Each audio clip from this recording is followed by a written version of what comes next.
Hey guys, and welcome to this day. And today we're going to talk about different topwater techniques, different types of topwater baits, okay?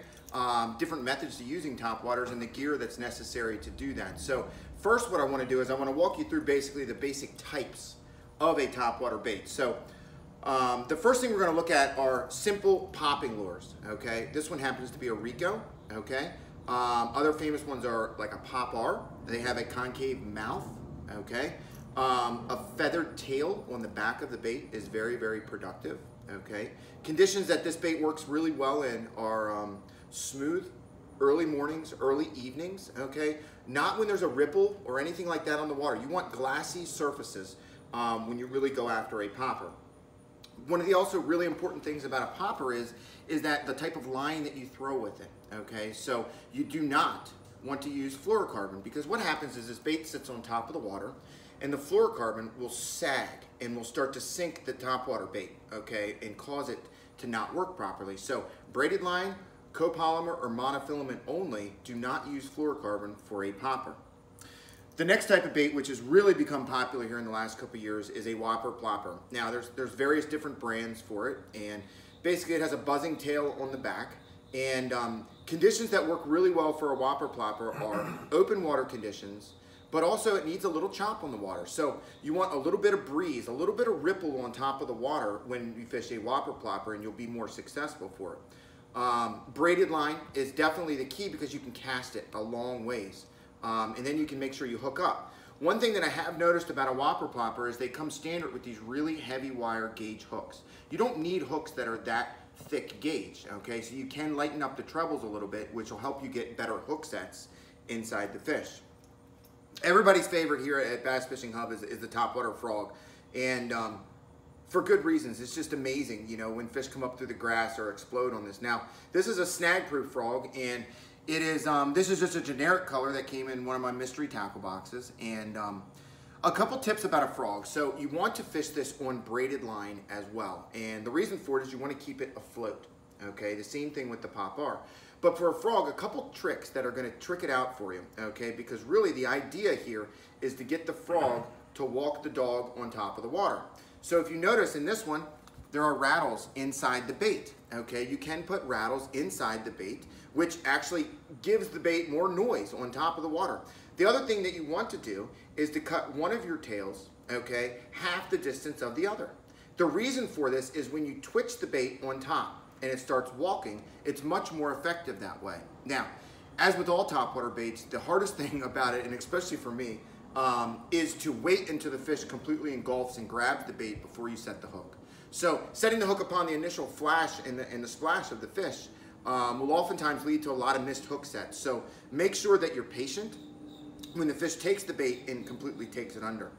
So another one of my favorites that doesn't get talked about as much anymore are Buzzbaits. You know, the Whopper Popper kind of took over the scene with that, but the reason why a Buzzbait works even better, okay? So the Whopper Popper works great for clear to stained water. When you show up at a condition and you have dirty water, and the fish are shallow, and there's vegetation or trees or anything like that, a buzzbait is hard to beat when it comes to a topwater. So you can fish this on any line. You can fish it on fluorocarbon, monofilament, or braided line. I do prefer to fish it on braided line or fluorocarbon, are my two favorites. One real important thing is you can put a trailer hook onto the back of a buzzbait. These baits particularly work really well in the fall of the season, okay? When the shad get in the backs of the creeks, you know, what we're trying to do is just to cover water with the buzzbait. Very, very productive bait. And two of the last ones I'm going to cover today are more of a walking style bait, okay? So these are the walk the dog style baits, okay? The Czar Spook, okay, and the pencil popper, okay? Pencil popper is very good when the shad are busting and the fish are schooling. This can be used primarily in open water, okay? Smallmouth bass love walking baits. So up north, when I used to fish on the trail, the #1 bait to beat in September, anywhere north of the Pennsylvania, New York line, was the spook. If you could get the spook pattern working for the smallmouth up there, you were sure to win because you would catch very, very large fish, particularly on Lake Champlain. One other bait that is a mention, you know, as we're getting towards the end of summertime and what happens at the end of summer is like the grass starts breaking up, right? And we're starting to get this dead grass and the slime, and it all floats on the surface. And any of these, you know, baits that have the treble hooks are very difficult to use. So one trick that I'd like to use in the fall, and it may not be any grass underneath, but grass on the surface floating, like the wind blows it in, is the Topwater Toad, okay? Very, very productive bait to cover a bunch of water. I always use a Gamakatsu 5/0 spring wire hook. So basically, to rig this bait, you just take the spring wire and you screw it directly into the bait, okay? And then we're left with the bait and the hook. So you take the point of the hook, come through the bottom of the bait, and you can see how the hook is all the way through.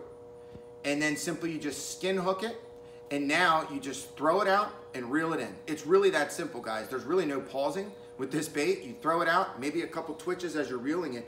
And most of these baits, like the Whopper Popper, you know, my favorite technique is to throw it out and just a steady wind. The fish will find the bait. Maybe little twitches here and there. When I work a popper, long pauses in between. The fish generally always strike on the paws, and that's why the chicken feathers are so important. So I hope you guys got something out of the topwater lessons here today, and I look forward to the next video, so thanks.